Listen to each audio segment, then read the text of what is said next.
കഴിഞ്ഞ തവണ ഞാനും ആമിക്കുട്ടി ടീഷർട്ട് ഡൈ ചെയ്തപ്പോൾ അട്ട ഫ്ലോപ്പായിരുന്നു കേട്ടോ. സംഭവം എനിക്ക് അത് അറിയില്ലായിരുന്നു. ചെറിയ ചെറിയ അറിവുകൾ വെച്ച് മാത്രമാണ് ഞാനൊന്ന് ട്രൈ ചെയ്ത് നോക്കിയത്. അപ്പോൾ വർക്കൗട്ട് ആയില്ല. അപ്പോൾ ഇത്തവണ ഏതായാലും വർക്കൗട്ട് ആക്കണമെന്ന് വിചാരിച്ചിട്ട് തന്നെ ഞാൻ മുന്നിട്ടിറങ്ങിയതാണ് കേട്ടോ. അപ്പോൾ ഇത്തവണ ഞാൻ എടുത്തിട്ടുള്ളത് ആമിക്കുട്ടിയുടെ ഒരു ജീൻസിൻ്റെ ഷോർട്സ് ആണ്. അപ്പോൾ ഇത് അത്യാവശ്യം നല്ല ക്വാളിറ്റിയുള്ള ഷോർട്സ് തന്നെയാണ്. പക്ഷേങ്കിൽ അത് ഞാൻ വേറെ ഏതൊരു ഡ്രസ്സിൻ്റെ കൂടെ വാഷ് ചെയ്തപ്പോൾ അതിൻ്റെ കളർ ഇതിൽ പിടിച്ചപ്പോൾ അതിന് പിന്നെ ഇട്ട് കൊടുക്കാൻ പറ്റിയിട്ടുണ്ടായിരുന്നില്ല. നിങ്ങൾ കാണുന്നുണ്ടാവും ഒരു പിങ്ക് കളർ ഏതോ എൻ്റെ ചുരിദാറിനെങ്ങാൻ്റെ കളർ കഴിഞ്ഞ് പോയതാണ് കേട്ടോ. അപ്പോൾ അതിൻ്റെ ഒരു കളർ ചേഞ്ച് മാറ്റിക്കളയാന്ന് വിചാരിച്ചു. അപ്പോൾ ഇത്തവണ ഞാൻ വെള്ളം ചൂടാക്കുമ്പോൾ അതിൽ കറക്റ്റ് ഫസ്റ്റ് തന്നെ ഉപ്പൊക്കെ ഇട്ട് കൊടുത്തതിന് ശേഷമാണ് വെള്ളം ഞാൻ തിളപ്പിച്ചത് കേട്ടോ.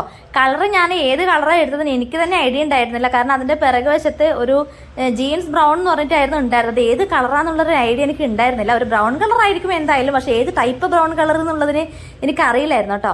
ഇങ്ങനെ കലക്കി നോക്കിയപ്പോൾ ഒരു ബ്ലാക്ക് കളറാണ് ആദ്യം എനിക്ക് ഫീൽ ചെയ്തത്. ഞാൻ വിചാരിച്ചു ബ്ലാക്ക് ആയിരിക്കുമെന്ന്, പക്ഷേ എങ്കിൽ ബ്ലാക്ക് ആയിരുന്നില്ല, ഒരു കട്ടി ബ്രൗൺ കളർ ആയിരുന്നു കേട്ടോ.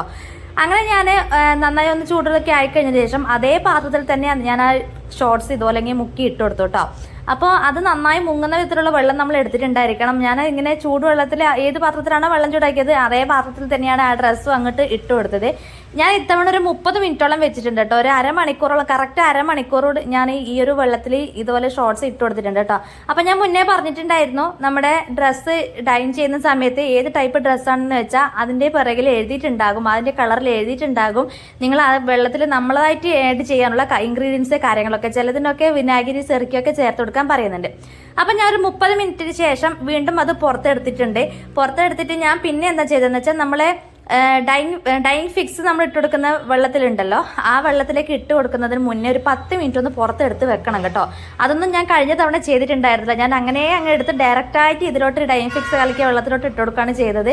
അപ്പോൾ ഇത്തവണ ഞാൻ മുന്നേ ഒരു 10 മിനിറ്റ് മുന്നേ ഞാൻ നമ്മൾ ചൂടാക്കി വെച്ച ആ ഒരു കളർ മിക്സ് ചെയ്ത് വെച്ചതിൽ നിന്ന് ഒരു 10 മിനിറ്റ് ഒന്ന് പുറത്തെടുത്ത് വെച്ചതിന് ശേഷമാണ് ഡൈൻ ഫിക്സിലോട്ട് ഇട്ട് കൊടുക്കുന്നത് കേട്ടോ. അപ്പോൾ ഇതൊക്കെ നമ്മൾ മുന്നേ ശ്രദ്ധിക്കണമായിരുന്നു. ഞാൻ അന്നൊന്നും ഇത് കഴിഞ്ഞ പ്രാവശ്യം ചെയ്തപ്പോൾ ഇങ്ങനെയൊന്നും ചെയ്തിട്ടുണ്ടായിരുന്നില്ല. അതുപോലെ ഉപ്പൊക്കെ ഇട്ട് കൊടുത്തിട്ട് പേരിനൊരു നുള്ളു ഉപ്പ് മാത്രമേ ഇട്ട് കൊടുത്തിട്ടുള്ളൂ. ഇപ്രാവശ്യം ഞാൻ ഉപ്പൊക്കെ അത്യാവശ്യം നല്ലോണമൊക്കെ ഇട്ട് കൊടുത്തിട്ടുണ്ടോ. ഈ കോട്ടനും ജീൻസിൻ്റെയും ഒക്കെ ഡ്രസ്സൊക്കെ നമ്മൾ ഇതുപോലെ ഡൈൻ ചെയ്യുന്നതാണെങ്കിൽ അതിൽ നമ്മൾ ഉപ്പാണ് ആഡ് ചെയ്ത് കൊടുക്കാൻ പറയണത്.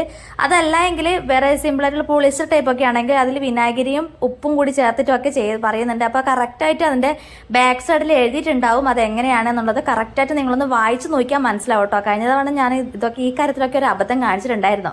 പിന്നെ ആ ഡൈൻ ഫിക്സിനുള്ള ഇട്ട ആ ഒരു വെള്ളം കൂടി നന്നായിട്ടൊന്ന് മിക്സാക്കി കൊടുക്കുന്നുണ്ട്. അതിനുശേഷം ഞാൻ ഇതിലോട്ട് നമ്മുടെ ജീൻസിൻ്റെ ഷോർട്സ് ഇതുപോലെ ഒന്ന് ഇട്ട് കൊടുക്കുന്നുണ്ട് കേട്ടോ.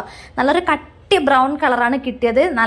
നല്ല നീറ്റിൽ കിട്ടിയിട്ടുണ്ടായിരുന്നു കേട്ടോ. അവർ എവിടെയോ അങ്ങനെ പാളിപ്പോയിട്ടൊന്നും ഉണ്ടായിരുന്നില്ല. നല്ല അടിപൊളിയായിട്ട് തന്നെ കിട്ടിയിട്ടുണ്ടായിരുന്നു.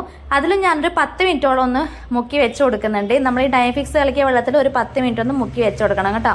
അതിനുശേഷം ഇതുപോലെ നന്നായി ഒന്ന് പിഴിഞ്ഞിട്ട് വീണ്ടും ഞാൻ ഒരു നോർമൽ വാട്ടറിൽ, ഒന്നും ഇടാത്ത ഒരു നോർമൽ വാട്ടറിൽ നിന്ന് എന്താ പറയുക അതിലുകൂടി ഒന്ന് ഒലുമ്പി എടുത്തിട്ട് നമ്മൾ ആറിയിട്ട് കൊടുക്കുകയാണ് ചെയ്യണത്. അപ്പോൾ ഈ നോർമൽ വാട്ടറിൽ വീണ്ടും നമ്മൾ ഒന്ന് കഴുകി കളയുമ്പോഴും കുറച്ച് കളർ മാത്രം പോയിട്ടുണ്ടായിരുന്നു.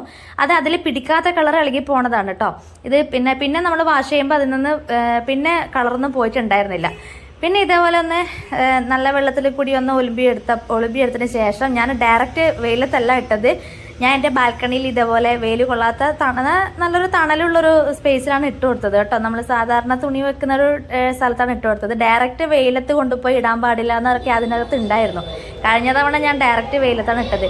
ഇപ്പം ഈ കളർ ചേഞ്ച് നിങ്ങൾ ഈ ഷോർട്സിൽ കാണുന്ന കളർ ചേഞ്ച് ഉണ്ടല്ലോ, അത് വെയിലടിക്കുന്നതാണ്. അതായത് ഞാൻ വീഡിയോ എടുക്കുന്ന സമയത്ത് വെയിൽ ജനലിൽ നിന്ന് അടിച്ച് ഡയറക്റ്റായിട്ട് വരുമ്പോഴാണ് അതിലൊരു കളർ ഷെയ്ഡ് പോലെ ഫീൽ ചെയ്യണത്. നല്ല ഭംഗിയായിട്ട് നല്ല അടിപൊളിയായിട്ട് തന്നെ കിട്ടീന കേട്ടോ. ഒരു ബ്രൗൺ കളറായിരുന്നു.